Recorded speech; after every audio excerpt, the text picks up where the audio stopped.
तो स्वागत है आपका अपने ही YouTube channel tech ITI pulse पे। तो दोस्तों हम इसरो के प्रीवियस ईयर के क्वेश्चन पेपर को डिस्कस कर रहे हैं। तो इसी की मैं हम यहाँ पे देखेंगे। ये देखिए ह्यूमन स्पेस फ्लाइट सेंटर है ना, इसरो की एक यूनिट है जो कि बेंगलुरु में स्थित है। ह्यूमन स्पेस फ्लाइट सेंटर है ना, ये 1 से 2:30 बजे तक 1.5 घंटे के टाइम में पेपर हुआ है। इसमें 80 क्वेश्चन पूछे गए थे और ये टेक्नीशियन वी फिटर के लिए हुआ है ना दोस्तों। इसकी एग्ज़ाम डेट की अगर बात करें तो 2 जनवरी 2025 का रिसेंटली एग्ज़ाम जो कंडक्ट हुआ था वो हम डिस्कस करेंगे, है ना। तो इसको 80 क्वेश्चन टोटल पूछे गए थे इसमें। तो हम इसको पार्ट 1 और पार्ट 2 में डिस्कस करेंगे, जिसमें पार्ट 1 में हम 40 क्वेश्चन को डिस्कस करेंगे, है ना। हर एक विकल्प का एक्सप्लेनेशन दिया जाएगा आपको और करेक्ट आंसर क्यों है वो भी चीज़ें समझाई जाएंगी। तो दोस्तों वीडियो को अंत तक देखना और चलिए शुरुआत करते हैं क्लास की। देखिए पहला क्वेश्चन इसमें पूछा गया है कि vernier has main scale with least count of 1 mm and vernier scale with 10 division. If the fourth division of vernier scale along with the main scale after 30 mm mark, what is the precise measurement? दोस्तों इससे पता चल रहा है कि इसकी अगर हम लिस्ट काउंट की बात करेंगे वर्नियर कैलिपर की, तो इसका लिस्ट काउंट निकलेगा 0.1 mm, है ना दोस्तों। 0.1 mm इसके जो मेन स्केल और वर्नियर स्केल के डिवीजन के अकॉर्डिंग इसका ये लिस्ट काउंट निकलेगा। तो 30 यहाँ पे इसके मेन स्केल डिवीजन है और 4 इसके वर्नियर स्केल डिवीजन है। तो 4 वर्नियर स्केल डिवीजन को जब हम 0.1 जो लिस्ट काउंट है इसमें मल्टीप्लाई करेंगे तो 0.1 × 4 इज इक्वल टू 0.4 mm, है ना। ये इसकी वैल्यू होगी और 30 में इसको ऐड करेंगे तो बी ऑप्शन अपना करेक्ट हो जाएगा, है ना। बी ऑप्शन 30.40 mm इसका करेक्ट आंसर आ जाएगा। क्वेश्चन नंबर 2 देखते हैं दोस्तों। ये देखिए इसमें पूछा गया है heat treatment process carried out on steel to soften the steel and improve the machinability. दोस्तों आपको पता है कि स्टील को जब हम सॉफ्ट करना होता है और उसकी मशीनेबिलिटी अगर इम्प्रूव करना होता है तो उसके लिए जो हम हीट ट्रीटमेंट का प्रोसेस यूज़ करते हैं उसको बोलते हैं एनीलिंग, है ना। एनीलिंग प्रोसेस का यूज़ करते हैं दोस्तों। अगर कार्बोराइजिंग की बात करें तो कार्बोराइजिंग एक केस हार्डनिंग का प्रोसेस है। नाइट्राइडिंग भी केस हार्डनिंग का प्रोसेस है जो केवल सरफेस को हार्ड करता है, सरफेस हार्डनिंग या केस हार्डनिंग प्रोसेस, है ना। तो ये इसका एनीलिंग करेक्ट आंसर हो जाएगा दोस्तों। क्वेश्चन नंबर 3 देखते हैं। ये देखिए higher tension ratio in a belt cause. दोस्तों जब हायर टेंशन रेशो होता है हमारी बेल्ट में तो उसमें क्या रहता है, देखिए tension ratio is equal to tension of tight side divided by tension of slack side, है ना दोस्तों। ये अगर टेंशन रेशो की बात करें तो ये इसका फॉर्मूला होता है। तो दोस्तों अगर इसमें टेंशन रेशो हाई हो रहा है इसका मतलब ये है कि टेंशन ऑफ स्लैक साइड कम है। तो दोस्तों जो टेंशन ऑफ स्लैक साइड अगर कम होगी, जो टेंशन ऑफ स्लैक साइड जिसको लूज साइड बोलते हैं, अगर उसकी टेंशन और कम होगी तो क्या होगा दोस्तों, बेल्ट की लूजनिंग एंड स्लिप इसके चांस बढ़ेंगे, है ना। बेल्ट या तो लूज हो गया या बेल्ट स्लिप होगा, है ना। तो बी ऑप्शन इसका करेक्ट हो जाएगा। अगर टेंशन रेशो कम होता है तो दोस्तों बेल्ट टाइट होगी और बेल्ट टूट सकती है ना। तो टेंशन रेशो को एक प्रॉपर वैल्यू में मेंटेन करते हैं हम। आगे देखते हैं दोस्तों क्वेश्चन नंबर 4। ये देखिए representation of third angle projection. दोस्तों जब हम ड्राइंग के आइसोमेट्रिक प्रोजेक्शन पढ़ते हैं तो उसमें जब जो व्यू हम बनाते हैं उसको या तो फर्स्ट एंगल प्रोजेक्शन मेथड में बनाते हैं या थर्ड एंगल प्रोजेक्शन मेथड में बनाते हैं। तो दोस्तों अगर सिंबल की बात करें तो मैं कई बार आपको बता चुका हूँ जो प्रीवियस ईयर के क्वेश्चन पेपर हैं कि उनमें थर्ड एंगल जो प्रोजेक्शन मेथड है उसका सिंबल ये रहता है ना। सिंबल ये रहता है, जैसे मान लीजिए कोई कोन है ना, इस कोन को मैंने यहाँ से काटा तो जो कट सेक्शन का व्यू हम देखेंगे वो इसी साइड में दिखेगा, है ना। जिस तरफ से काटा गया है उसी तरफ से इसको हम दिखाएंगे। और अगर फर्स्ट एंगल प्रोजेक्शन मेथड की बात करें तो इसमें जस्ट इसके अपोजिट हो जाता है। मान लीजिए इधर अगर काटा गया है तो इसका जो व्यू है वो यहाँ पे बनाएंगे, है ना। जो व्यू है वो उसके अपोजिट साइड में बनता है। तो थर्ड एंगल प्रोजेक्शन मेथड का ए ऑप्शन करेक्ट हो जाएगा। आगे देखते हैं दोस्तों, इसमें क्वेश्चन नंबर 5 में क्या पूछा गया है, what are the angles for over cut and up cut teeth respectively for a double cut file. दोस्तों जो डबल कट फाइल होते हैं उनमें दो तरह, जैसे आपने फाइल देखा होगा, फाइल जो फिटर और फिटर ट्रेड से बिलोंग करते हैं उनने फाइल बड़े यूज़ करते हैं उसका। तो इसमें जो दांते होते हैं एक इस टाइप से लाइन रहती है, इसमें जो पहला कट होता है दोस्तों उसको बोलते हैं ओवर कट, जो कि 70 डिग्री के कोण पे बना होता है। तो जो एंगल कैलकुलेट करते हैं वो यहाँ से करते हैं, ये वाला एंगल है ना, ये यहाँ पे दिखाया जा रहा है आपको, ये 70 डिग्री हो जाएगा। और दोस्तों एक होता है अपकट, है ना, अपकट जो दूसरा कट होता है उसको बोलते हैं अपकट। तो दोस्तों ये भी पूछा जाता है कि पहले कट को क्या बोलते हैं, ओवर कट, और दूसरे वाले कट को बोलते हैं अपकट। अपकट का अगर एंगल की बात करें तो 51 डिग्री रहता है ना। तो ये ऑप्शन इसका करेक्ट हो जाएगा। आगे देखते हैं क्वेश्चन नंबर 6, इसमें बोला गया है heat treatment by which of the toughness and shock resistance is induced in steel. दोस्तों हीट ट्रीटमेंट की कौन सी प्रोसेस है जिसके द्वारा टफनेस और शॉक रेजिस्टेंस को स्टील में इंड्यूस्ड किया जाता है, मतलब स्टील में बढ़ाया जाता है। तो ये किस मेथड से बढ़ाते हैं दोस्तों, आपको पता है कि जब हम हार्डनिंग करते हैं किसी वर्कपीस की, तो हार्डनिंग के पश्चात उसमें ब्रिटलनेस बढ़ जाती है और उसकी टफनेस बहुत कम हो जाती है। तो उसको हम रीस्टोर करने के लिए टेम्परिंग करते हैं, है ना। टफनेस बढ़ाना हो, हमको शॉक रेजिस्टेंस बढ़ाना हो, तो हम टेम्परिंग प्रोसेस करते हैं। दोस्तों टेम्परिंग के बारे में एक और क्वेश्चन पूछा जाता है कि कौन सी प्रोसेस है जो टफनेस और ब्रिटलनेस इन दोनों को रेगुलेट करती है। तो ये कौन सी प्रोसेस करती है, टेम्परिंग प्रोसेस, है ना। ये सी ऑप्शन इसका करेक्ट हो जाएगा। क्वेश्चन नंबर 7 देखते हैं। दोस्तों मैं आपको पहले आंसर नहीं दिखाऊंगा, आपको भी मतलब रिकॉल थोड़ा सा माइंड लगाने का इसमें अवसर मिलेगा।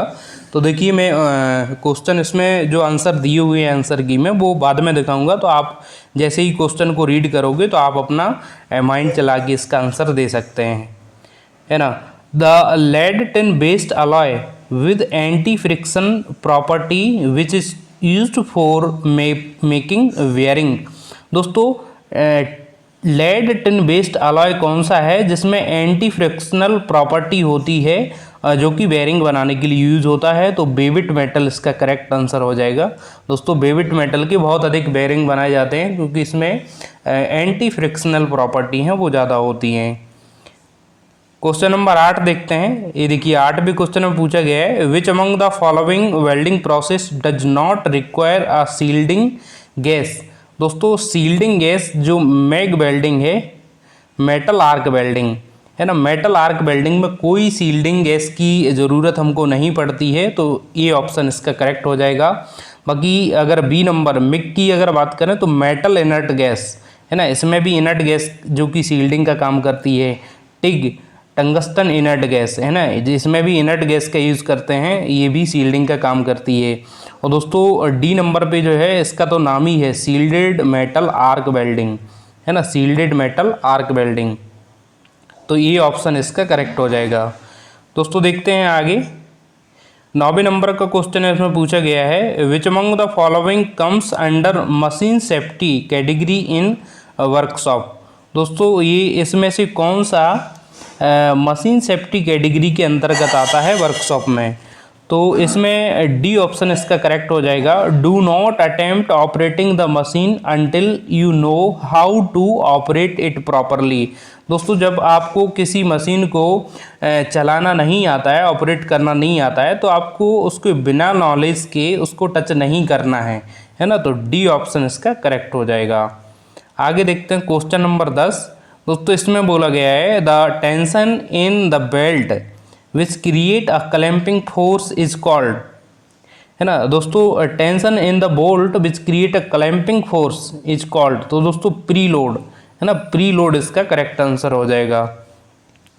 क्वेश्चन नंबर 11 देखते हैं। A fastener belongs to property class 5.8 are made of. दोस्तों ये जो प्रॉपर्टी क्लास 5.8 वाला फास्टनर है वो लो और मीडियम कार्बन स्टील से बनाया जाता है। बी ऑप्शन इसका करेक्ट हो जाएगा।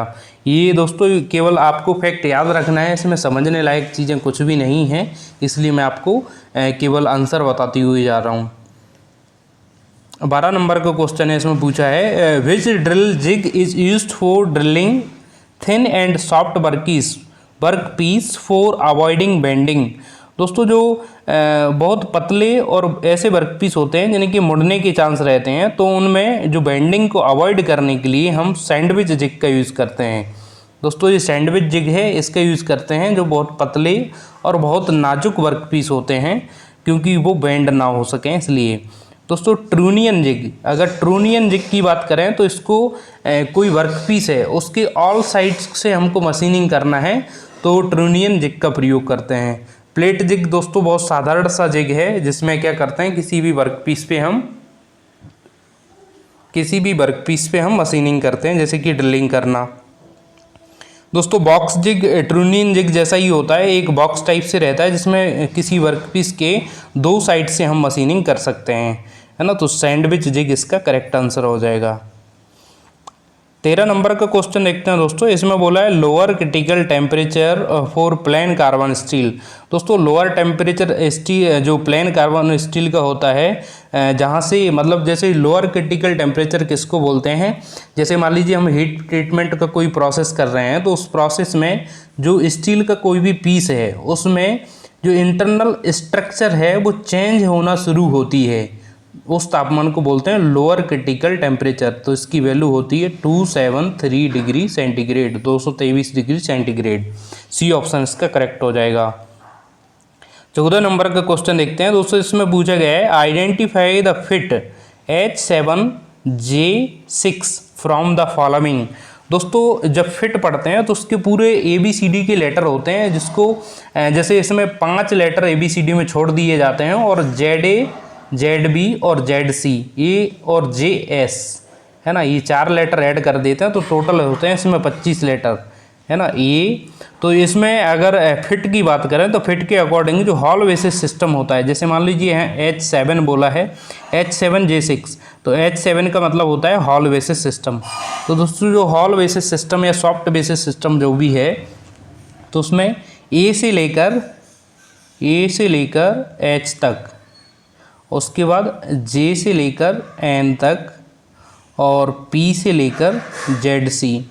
दोस्तों A से लेकर H तक अगर बात करें तो इसमें होती है जो फिट, उसको बोलते हैं क्लियरेंस फिट, है ना। जो J जहाँ पे जो सॉफ्ट के नंबर हैं, जैसे इसमें A to H आता है, तो इसमें क्लियरेंस फिट आती है।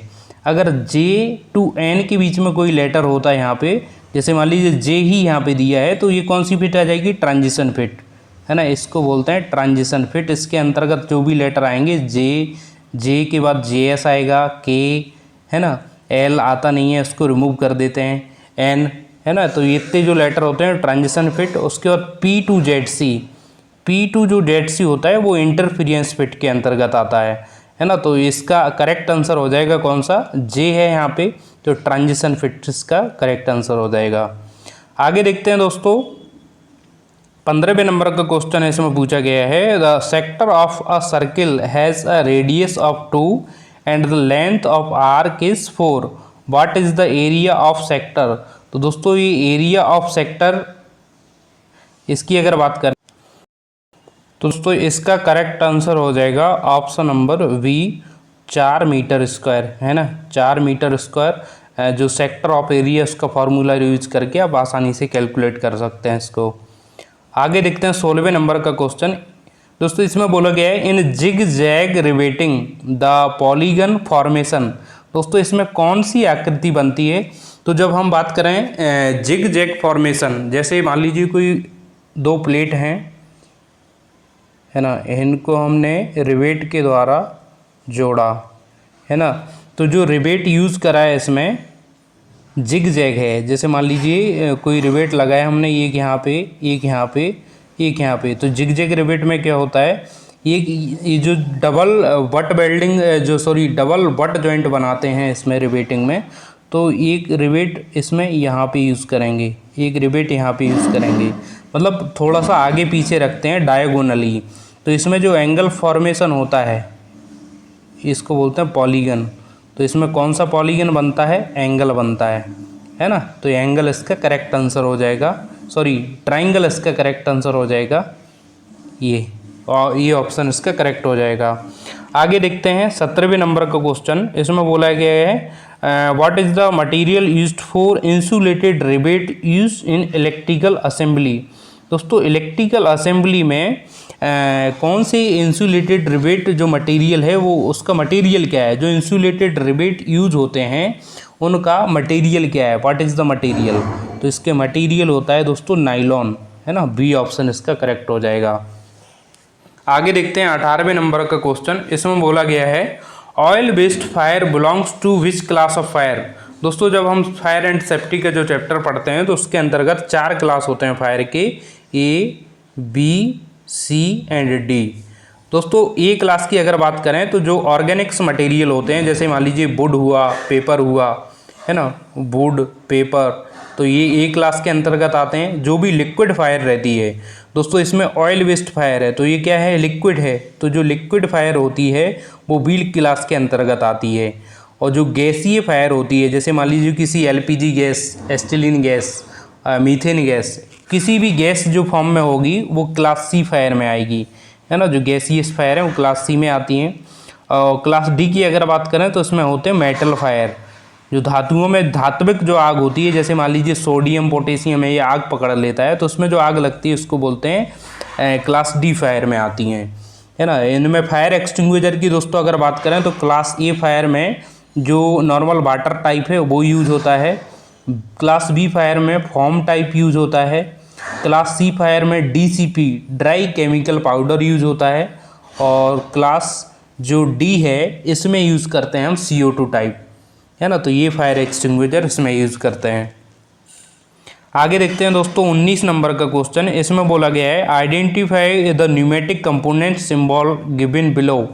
दोस्तों जब हम न्यूमेटिक एंड हाइड्रोलिक्स का चैप्टर पढ़ते हैं तो उसमें हर कंपोनेंट्स के हम सिंबल पढ़ते हैं। तो जो यहाँ पे ये सिंबल लिखा है दोस्तों, ये प्रेशर गेज का है, PG का, है ना। इसमें अगर फिल्टर की बात करें तो फिल्टर का जो सिंबल होता है, फिल्टर का जो सिंबल होता है वो इस टाइप से होता है, ये देखिए यहाँ डॉट डॉट करके ये पूरा ब्रेक रहता है लाइन बीच में, तो ये फिल्टर का सिंबल। लुब्रिकेटर की अगर बात करें तो दोस्तों इसमें बिल्कुल सेम होता है फिल्टर के जैसा, ये देखिए फिल्टर के जैसा सेम होता है, बस यहाँ से एक लाइन इतना सा कर दिया जाता है ना। और ड्रायर की अगर बात करें, ड्रायर का एकदम सेम होता है, इसमें एक बीच से लाइन निकाल देते हैं और दोनों जो इनको यहाँ पे थोड़ा सा त्रिभुज बना देते हैं, तो ये ड्रायर का हो जाता है ना। तो ये सिंबल हम जब हाइड्रोलिक एंड न्यूमेटिक पढ़ते हैं तो उस टाइम पे हर एक चीज़ को देखते हैं। दोस्तों आगे देखते हैं मुंटज मेटल इज़ एन अलॉय। दोस्तों मुंटज मेटल है वो किन किन को मिला के बनाया जाता है, जिसको वेल मेटल भी बोलते हैं। दोस्तों जो मुंटज मेटल है कॉपर एंड जिंक, तांबा और जस्ता को मिलाकर बनाया जाता है। दोस्तों अभी यहाँ पे केवल अलॉय पूछा है, इसका रेशो भी पूछता है। तो रेशो की अगर बात करें तो 60 और 40 के रेशो में बनाया जाता है मुंटज मेटल, जिसमें 60% कॉपर और 40% जिंक रहता है ना। ये ऑप्शन इसका करेक्ट हो जाएगा। आगे देखते हैं दोस्तों 21 नंबर का क्वेश्चन। इसमें बोला गया है which type of drill is use for drilling normal low carbon steel, है ना। जो नॉर्मल लो कार्बन स्टील है उनकी हमको ड्रिलिंग करना है, तो उसके लिए हम एन टाइप का ड्रिल। दोस्तों अगर ड्रिल की बात करें तो एक एच टाइप होता है जो हार्ड मटेरियल की यूज़ होता है, और एन टाइप नॉर्मल के लिए, एस टाइप सॉफ्ट के लिए। तो नॉर्मल के लिए कौन सा है, एन टाइप। सी ऑप्शन इसका करेक्ट हो जाएगा। दोस्तों 22 नंबर का क्वेश्चन है, इसमें पूछा गया है कि center gauge are used for. दोस्तों सेंटर गेज का उपयोग कहाँ पे किया जाता है।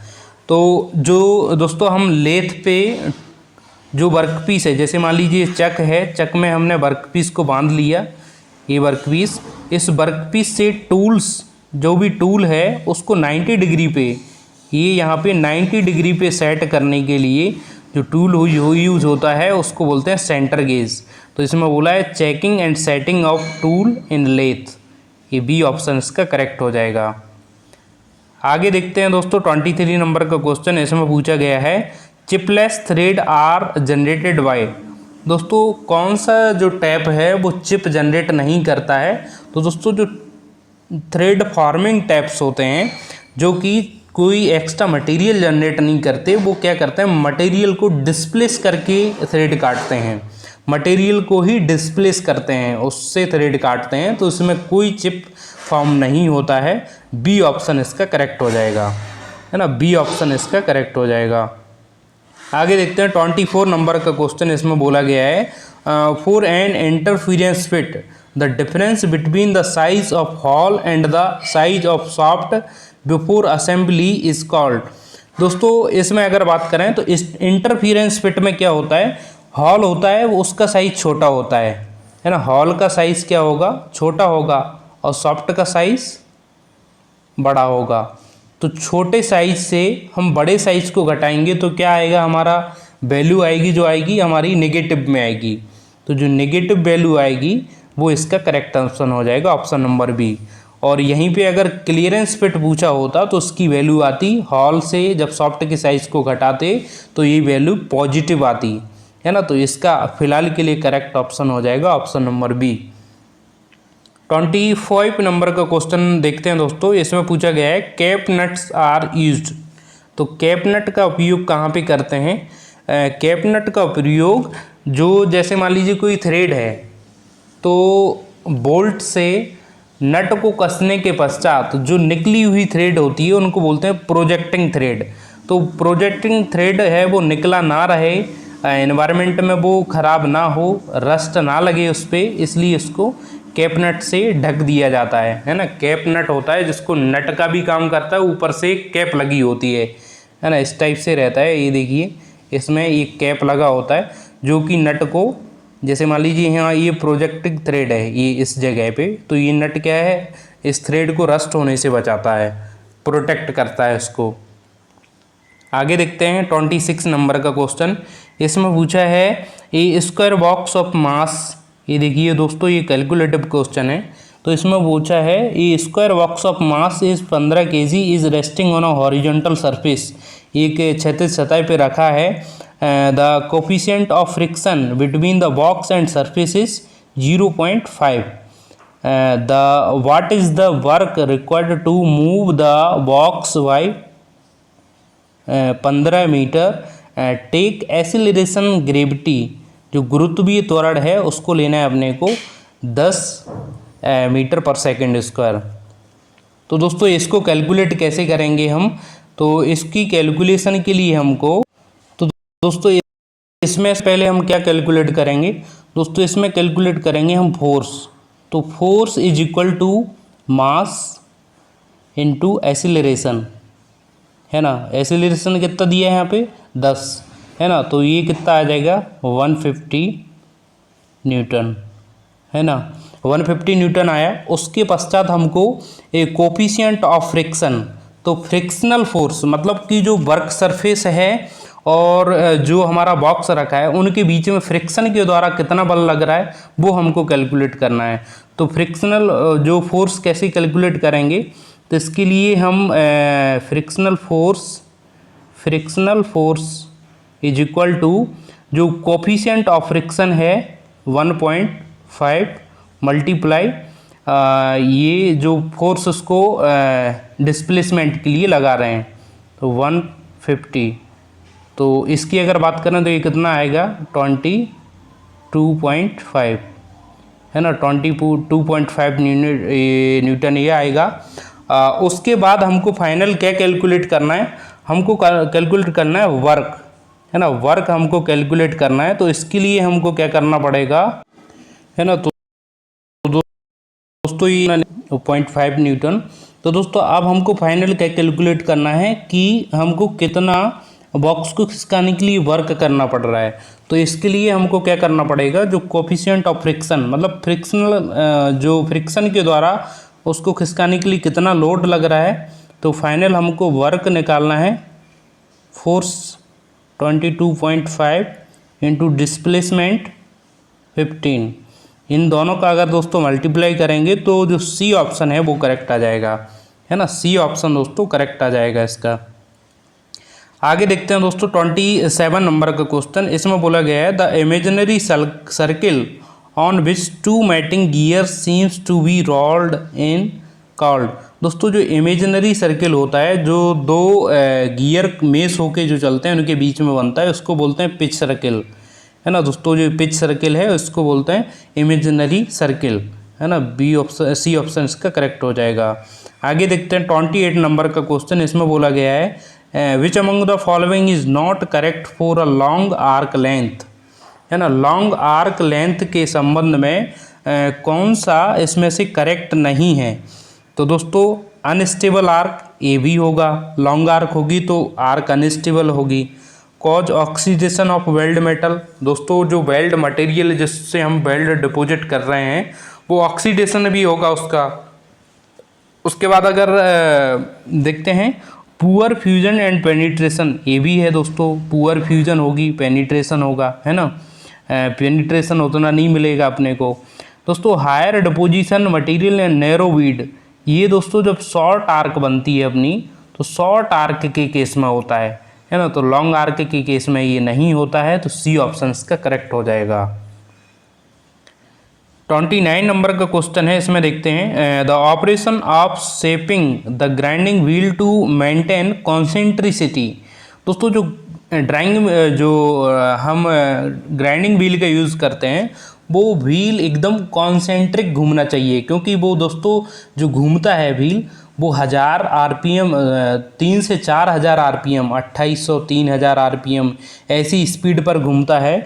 तो ये स्पीड बहुत होती है, 2800 या 3000 RPM बहुत अधिक स्पीड होती है। तो जो व्हील है वो एकदम कॉन्सेंट्रिक होना चाहिए। तो इसके लिए हम करते हैं दोस्तों ट्रूइंग ऑप्शन का है जो इसका करेक्ट हो जाएगा, ऑप्शन नंबर सी। आगे देखते हैं दोस्तों 30 नंबर का क्वेश्चन। इसमें पूछा गया है dash is an example of transition fit. तो दोस्तों इसके अंतर्गत जो रिंगिंग फिट है, रिंगिंग फिट सी ये करेक्ट हो जाएगा इसका। रिंगिंग फिट ट्रांजिशन फिट के अंतर्गत आता है। श्रिंकेज फिट की अगर बात करें तो इंटरफिरेंस फिट के अंतर्गत आएगा। रनिंग फिट क्लियरेंस फिट के अंतर्गत आएगा, है ना। तो ये आपको एडिशनल जानकारी याद रखना है। आगे देखते हैं दोस्तों 31 नंबर का क्वेश्चन। इसमें बोला गया है what is the colour of cylinder for storing acetylene gas for oxy acetylene welding. दोस्तों ऑक्सी एसिटिलीन वेल्डिंग के लिए जो सिलेंडर यूज करते हैं, जैसे आपको पता है कि गैस वेल्डिंग में जो मैक्सिमम यूज होता है वो oxy acetylene welding set use होता है, जिसमें ऑक्सीजन गैस सिलेंडर होता है और एसिटिलीन गैस सिलेंडर होता है। तो एसिटिलीन गैस सिलेंडर का कलर होता है वो होता है मैरून, है ना, मैरून कलर। दोस्तों ऑक्सीजन सिलेंडर की अगर बात करें तो ऑक्सीजन सिलेंडर ब्लैक कलर का होता है ना, ब्लैक कलर का यूज होता है। तो ब्लैक कलर आपको किसके लिए यूज रखना है कलर कोडिंग में, oxygen gas cylinder, oxygen gas cylinder के लिए ब्लैक, एसिटिलीन के लिए मैरून। दोस्तों एक चीज़ और पूछी जाती है यहाँ से कि ऑक्सीजन जो गैस सिलेंडर है उसको कितने प्रेशर पे स्टोर किया जाता है ऑक्सीजन को। तो 120 से लेकर 120 kg से 150 kg पर सेंटीमीटर स्क्वायर, है ना, ये इसका वैल्यू रहती है प्रेशर की। और एसिटिलीन सिलेंडर की अगर बात करें तो इसमें 16 से 20 kg, 16 से 20 kg पर सेंटीमीटर स्क्वायर इसका प्रेशर होता है ना। तो ये भी आपको याद रखना है आगे के लिए। 32 नंबर का क्वेश्चन है। इसमें पूछा गया है दोस्तों find the safe load that can be suspended from a metal wire of wire diameter 7 mm if the ultimate stress is 40 kilogram meter mm square and the factor of safety is 2। तो दोस्तों इसका क्या find out करना है, find the safe load. Safe load हमको calculate करना है। तो इसमें ये दोस्तों हम देखेंगे factor of safety is equal to ultimate stress बटा वर्किंग स्ट्रेस, है ना। तो अल्टीमेट स्ट्रेस यहाँ पे कितना दिया है 40 और फैक्टर ऑफ सेफ्टी कितना दिया है 2। तो जो वर्किंग स्ट्रेस है ये जिसको सेफ वर्किंग स्ट्रेस बोलते हैं वो कितना आ जाएगा, ये देखिए दोस्तों, ये जैसे ही इसके डाउन में आ जाएगा तो जो वर्किंग स्ट्रेस है वो 20 आ जाएगा, है ना। Working stress is equal to 20, 20 kg पर mm स्क्वायर, है ना। अब हमको कैलकुलेट करना है सेफ वर्किंग लोड, है ना, सेफ वर्किंग। तो दोस्तों के अंतर्गत हमको ये जो वायर का डायमीटर है इसका क्रॉस सेक्शन एरिया कैलकुलेट करना पड़ेगा। कैलकुलेट करने के पश्चात क्या करेंगे, इसमें safe load is equal to working stress multiply cross sectional area, है ना। जो क्रॉस सेक्शनल एरिया है उसको हम वर्किंग स्ट्रेस से मल्टीप्लाई करेंगे आगे इसको कैलकुलेट करके, तो हमारा बी ऑप्शन यहाँ पे करेक्ट हो जाएगा। 770 kg इसका वेट निकल के आएगा। आगे देखते हैं दोस्तों, तो इसमें बोला है ये metal weight 150 kg F in air, है ना, and 100 kg F kilogram force in water, what is the density of material. दोस्तों इसके अंतर्गत हम डेंसिटी कैसे कैलकुलेट करते हैं, तो density of metal is equal to weight in air and weight in water, है ना। इस टाइप से हम कैलकुलेट करेंगे। तो इसमें आगे दोस्तों कैलकुलेट करने के लिए सबसे पहले हमको ये डेंसिटी ऑफ मेटल को कैलकुलेट करने के लिए स्पेसिफिक ग्रेविटी कैलकुलेट करनी पड़ेगी। दोस्तों स्पेसिफिक ग्रेविटी कैसे कैलकुलेट करेंगे, ये देखिए स्पेसिफिक ग्रेविटी अगर हमको कैलकुलेट करना है तो उसके लिए हमको मेटल वेट इन एयर में कितना वेट है 150 kg, और इनका वेट लॉस मतलब वाटर और एयर के वेट में जो वेट लॉस हुआ है वो कितना है 50। इससे हमको डिवाइड करेंगे तो हमको मिलेगा स्पेसिफिक ग्रेविटी, है ना। स्पेसिफिक ग्रेविटी कितनी आ जाएगी 3। जैसे ही स्पेसिफिक ग्रेविटी 3 आएगी तो जब हम density of metal is equal to specific gravity multiply density of water. तो दोस्तों वाटर की डेंसिटी कितनी होती है आपको पता ही है, वाटर की डेंसिटी होती है 1000 किलोग्राम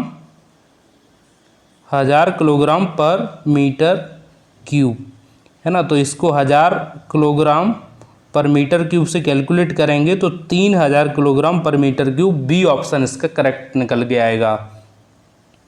आगे देखते हैं दोस्तों 34 नंबर का क्वेश्चन इसमें पूछा गया है, which of the following has the highest hardness number. दोस्तों हाईएस्ट हार्डनेस नंबर मतलब कि कौन सा इनमें से सबसे अधिक हार्ड होता है।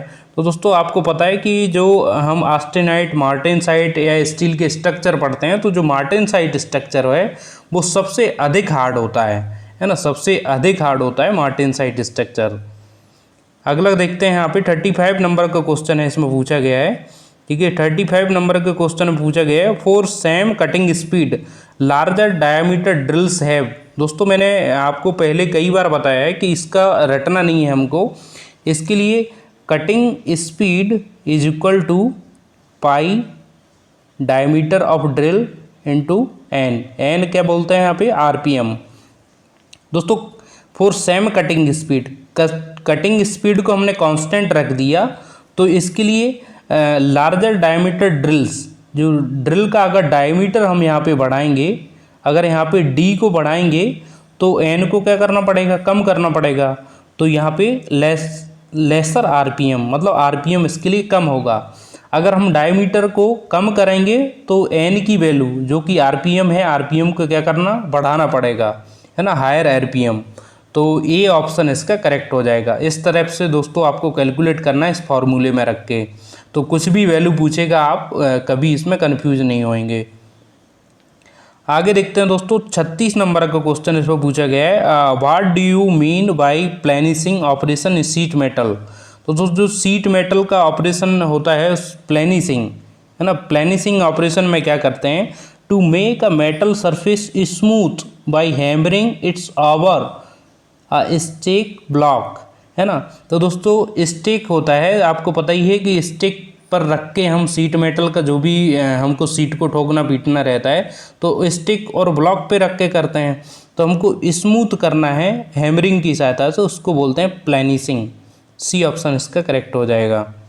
आगे देखते हैं 37 नंबर का क्वेश्चन, तो इसमें बोला गया what is the ABC of first aid. तो दोस्तों ABC जब हम सेफ्टी वाला चैप्टर पढ़ते हैं तो उसमें एयरवे, ब्रीदिंग एंड सर्कुलेशन, ये ऑप्शन इसका करेक्ट हो जाएगा। एयरवे, ब्रीदिंग एंड सर्कुलेशन कई बार पूछा जाता है दोस्तों। ये ABC का पूछा है, इसमें से किसी भी एक वर्ड्स का पूछ सकता है, C का, A का या B का, है ना। तो आपको याद रखना है। फॉर बेसिक शाफ्ट, तो दोस्तों शाफ्ट बेसिस सिस्टम में जो अपर डिविएशन ऑफ शाफ्ट इज 0 होता है और हॉल बेसिस सिस्टम में lower deviation of hole is 0, है ना। आप याद रखना जो मैं बोल रहा हूँ, lower deviation of hole is 0 hole basis system में, upper deviation of shaft is 0 shaft basis system में। तो डी ऑप्शन इसका करेक्ट हो जाएगा। आगे देखते हैं दोस्तों, ये 49 नंबर का क्वेश्चन इसमें पूछा गया है। 1 mm pitch for hexa blade falls in which among the following category. दोस्तों जब हम हेक्सा ब्लेड पढ़ते हैं तो उसकी जो पिच है, पिच के अकॉर्डिंग हम उसके ब्लेड को कैटेगरीज वाइज उसको करते हैं कैटेगराइज। तो इसमें 0.8, 1 mm, 1.02, 1.4 और 1.4 to 1.8। दोस्तों ये उसकी होती है फाइन, है ना, फाइन पिच ब्लेड। ये होते हैं इसके मीडियम पिच ब्लेड, इसको बोलते हैं कोर्स पिच, है ना। तो ये जो 1 and 1.5 है ये किस्म के अंतर्गत आएगा, मीडियम पिच। डी ऑप्शन इसका करेक्ट हो जाएगा।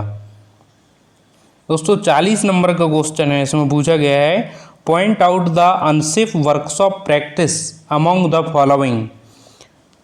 इसमें जो point out the unsafe workshop practice among the following, मतलब अनसेफ वर्कशॉप प्रैक्टिस कौन सा है, तो take measurement before stopping the machine. दोस्तों मशीन रोकने से पहले अगर हम मेजरमेंट लेंगे तो ये अनसेफ एक्ट के अंतर्गत आ जाएगा। अनसेफ जो वर्कशॉप प्रैक्टिस है उसके अंतर्गत ही कैलकुलेट होगा। तो सी ऑप्शन इसका करेक्ट हो जाएगा।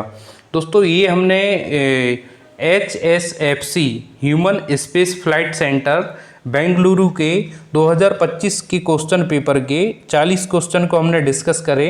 दोस्तों ये पार्ट 1 है, अगली वीडियो में हम पार्ट 2 लाएंगे इसका।